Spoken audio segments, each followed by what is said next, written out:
Good afternoon, everybody. So my name's Jonathan Hughes. I'm the Managing Director of Penasan Limited, and I'm going to talk today about a new innovation in green pool opening, using a natural alternative to shock. Okay, so just a bit of background on Penasan. We're predominantly experts in chitosan-based water treatment technology, and chitosan are fibres from shellfish shells, and we essentially pickle the shells and we remove the fibres and utilise those both in home and leisure markets as an alternative to chemical clarifiers and water cleansers, and also in the industrial and environmental markets as well, for things like pond cleaning and lake cleaning. I'll talk a little about that later on. A little bit, first of all, about chitosan. And why chitosan works effectively as a water cleanser and as a clarification aid.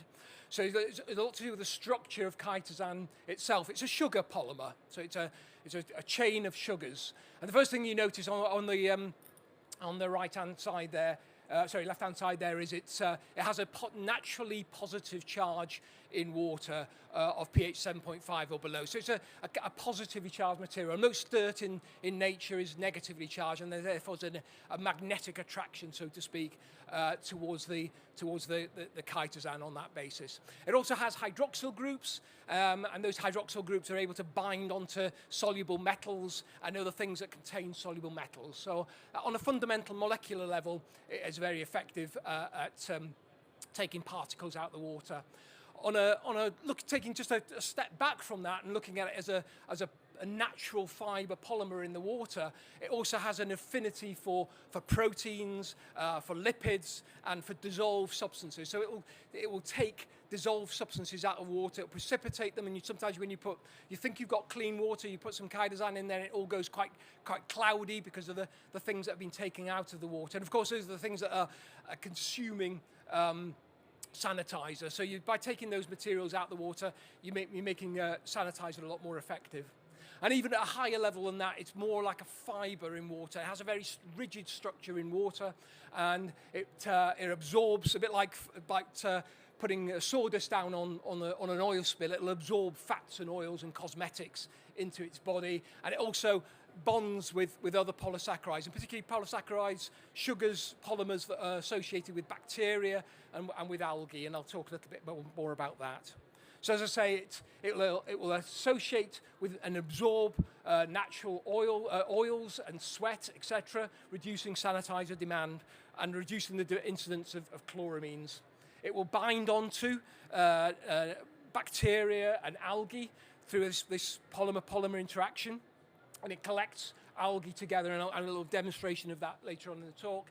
And it chellates, it gathers, it takes metals that are soluble in the water, which can cause staining. It takes those out of the water, and you're reducing staining and corrosion. As a clarification aid, as I mentioned, it will precipitate out, act as a coagulant. We do a blend of different chitosans, so some have more coagulating activity, some are better at flocculating. So coagulants precipitate materials out, flocculating agents gather those precipitated materials together. And then together they work by, you'll see, first of all, you don't see much happening when you've got flocculation happening. And then you get particles which grow and grow, and that's called sweeping flocculation. And it essentially builds a net in the water, which again gathers all the other materials away. Okay, so I'm just going to talk about the main topic here, which is green pools. And green pools form because of the nutrients that are present in the water. So you've got nitrogen nutrients, and particularly phosphates in the water. And phosphates in the water are a good nutritional source for algae. Algae can make their own carbon sources, and essentially all you need is phosphates and nitrates in the water, and they'll be gobbled up by the algae. Algae will grow and grow. And depending on the level of those nutrients in the water, that's when they stop growing, if there's enough light source for them. So essentially, the darker the greenness of your pool, the more nutrients that you have in the water. So the tried and tested method, of course, is a chlorine shock, either with calcium hypochlorite tablets or sodium hypochlorite as a liquid. Both have pros and cons. The calcium is safer to handle, has a higher active content, and because it's safer to handle, you can purchase it online. But as one of the cons about it is that it can lead to calcium buildup in the water, which then can cause scaling, and also little bits of precipitate in the water, which can look a bit unsightly and cause some problems. And then sodium hypochlorite, the bleach essentially, typically 12.5% active chlorine. It's more hazardous to handle. You have to go to purchase it in store. You can't buy it online, but it's a lot easier to apply, and therefore it's something that an experienced engineer would use. Hopefully not teaching a granny to suck eggs here. The method of chlorine shock is, first of all, you'll be removing the debris, brushing the walls and surfaces, checking the equipment, making sure your filters are clean, and then making sure that's backwashed and ready for the shock treatment. And you balance the water to pH 7.2 to 7.5 because that's really where the bleach as a biocide or the sanitizer is most active. And obviously you control the alkalinity and your cyanuric acid within your swimming pool, and then you're shocking it. So essentially, what you're doing is killing the algae. So the dose levels there, depending on a 50,000 litre pool, depending on whether you've got a light green pool through to a black green pool, how much of either the granules or the liquid that you're going to be putting into that to kill the algae. And you essentially wait for the algae to be destroyed, to die, and then you can run the pump for about 24 hours until the pool is clear. And then you've got to check the filter regularly, because otherwise that algae debris is going to build up on the filter, and you have to make sure it's clean. And often the guidance is see how that looks at the end of the process, and then repeat to make sure you've got that entirely clean. And obviously then you've got to look at removing any residues from that. You also, it's a good idea to treat with a phosphate remover. And why is that? Oh, sorry, going back one. So essentially what's happening on a micro scale then is your chlorine molecules are going in there and they're killing and bleaching the algae. The algae are being destroyed, and then the algae is then settles out or is debris that can be picked up by the filter system. But what is also happening as you're killing those algae is you're releasing all those nutrients, all that phosphate that was associated with algae back into the water. So essentially what will happen then, if you don't use a phosphate remover, then what will happen is once the sun comes out, you'll just get that algae coming back to the pool, and time again you've got to go back and do that algae treatment. So the approach is one of continuous maintenance to try and maintain and prevent algae. As I say, as a business, we sell both into the home and leisure market, but we're also selling into the environmental market as well. And there's certain situations where chlorine can't be used, and where we tackle those situations. So, and this is where we develop the kind of natural alternative to using a shock, where you can't really chlorinate the water. And a good example of that would be fish ponds. So it's a koi carp pond here. And so what we're doing is you're using our natural chitosan to gather together the algae and remove the algae. And you can see this thing looks a bit like mushy peas that you're taking out of the pond. So you're withdrawing the water, treating that with a chitosan, gathering those algae together and essentially taking them out alive. So they're not bursting, they're not releasing phosphate back into the water, which means you're not then going to need to do a phosphate treatment. You're not then going to need to do a further treatment of the water. And quite a nice side effect of that is you've got quite a nice compost that's entirely biodegradable that you're taking out. So taking on from fish pond, another situation where we work is with people with natural ponds, which is a lot of aquatic life. Again, you can't chlorinate that water. So in this situation, again, we're doing a treatment of the water with a sanitizer, making sure we're not harming any insects or fish that happen to be in the water. And I'll just show you a little video now illustrating how that will work. Hi, it's Jonathan Hughes here from Penisan, and I'd like to talk today about a wonderful product that we have, Penisan, which is a natural and environmentally sustainable product for cleaning water, and that comes from crab shells. And in order to demonstrate the effectiveness of the product, which is wholly biodegradable and natural, and highly effective at removing algae from water, we brought you here today to this pond system. And there's a lot of lovely nature and wildlife here, and you can see across the surface of the pond there's a lot of algae. So we're going to show you today how the product gathers together the algae, and how our technology will then remove the algae together with all the nutrients that are present with the algae, meaning algae is not going to return to the pond in the future. And just show you here the algae in the bucket, and that's the before.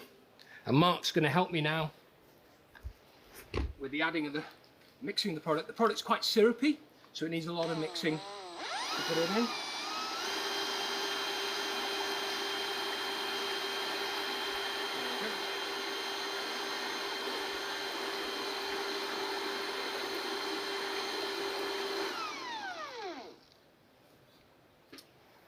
And what you can hopefully see now is the product gathering the algae together, and you can see the clear water forming as the algae is gathered together. This is us now beginning to remove the algae from the lake. And first of all, what we do, we break up the algae that's on the surface and just below the surface. And you can see that's forming into kind of greeny water there. And that greeny water is now being drawn up through a pump and around the edge of the lake. And that's coming to our pipe flocculator system here, where the chitosan is being mixed in, the Penisan product is being mixed in under carefully controlled conditions, and in the mixing there it begins to form smaller flocks which then begin to grow. So I'm just going to show you quickly with a sample of the water from the lake here. You can see the small flocks. It's gone from dirty water into small flocks. And then that then goes through a more gentle mixing stage, and those flocks, as you can see, are beginning to grow and get stronger. And then the water, and you may be able to see that the water, as the algae is being removed, is becoming cleaner and cleaner as those flocks begin to grow.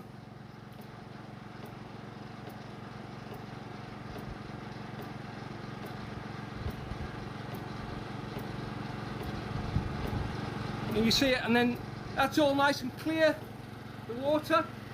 So the pipe flocculator is mixing, and the flocks are beginning to grow, and then it goes through into the next stage, which is a dissolved air flotation unit, where the chitosan gathers together the algae, raises it to the surface, and you can see here it forms a sludge, and that sludge can be removed gradually over time, and then we can compost that algae, entirely natural, entirely biodegradable. And as you can see, what goes back to the lake, it's beautiful clean water which is free of algae and free of phosphates and nitrates. That's all been removed in the separation process. That was me in Teletubby land. So last year we began trials of this in swimming pool systems on a small scale with engineers and retailers that we have good relationships and dealings with. So we're able to send us a few photographs of how the product is actually working in pool systems, and essentially using, at the moment we're still using on small pools where the filtration system can really handle the flocks and take those flocks out of the green algae out of the system. And overnight the results are amazing, and as this next one shows you, again, a much greener pool there, and you can see the size of the kind of flocks and things you're having. But what they're telling me, in the summer following those treatments in the spring, then they really didn't see any return of phosphates in that water at all, and they didn't see a return of algae in the water. It really is very effective at removing both the algae and the nutrients that cause the algae. Okay, so just last but one slide now. It's a new technology. It's a new approach, and I just thought there's no such thing as a panacea. So I'll just touch on some of the pros and cons. One of the pros is it's a one-time fix per season. It removes algae and the nutrients that cause those algae to grow. But it's more expensive than bleach. We estimate about £45 in product costs versus about £20 in liquid chlorine. But obviously, hopefully that's a single treatment. You don't have to go it again. It's fast acting, as you saw in the video there, especially when the pool water is pre-treated with our natural booster, and that can happen very, very quickly. But actually, if that's not well managed, the kind of large flocks of algae can overwhelm a typical filtration system, so that may need a lot more observation. It's very safe to handle, but it does require an understanding of its use. It requires dilution and mixing, and we're still trying to find the right dose in the same way it's well known with a bleach, what level you need for different levels of greenness. Here we're still wanting to work with engineers to kind of understand what dose, how to apply it in pool systems. So yeah, it's a bit more technically demanding for larger pools. So we're keen to work with here. But one of the great benefits is it's a natural fibre. It's completely natural. So what you take out of the pond is actually very good for your garden. So it's entirely compostable and environmentally stable. So with that, then we love people to get in touch on the engineering side. If they're willing to have a go with a product, come and see myself at stand A19 or my colleague Sue, and we can have a chat about it. Okay, thank you ever so much.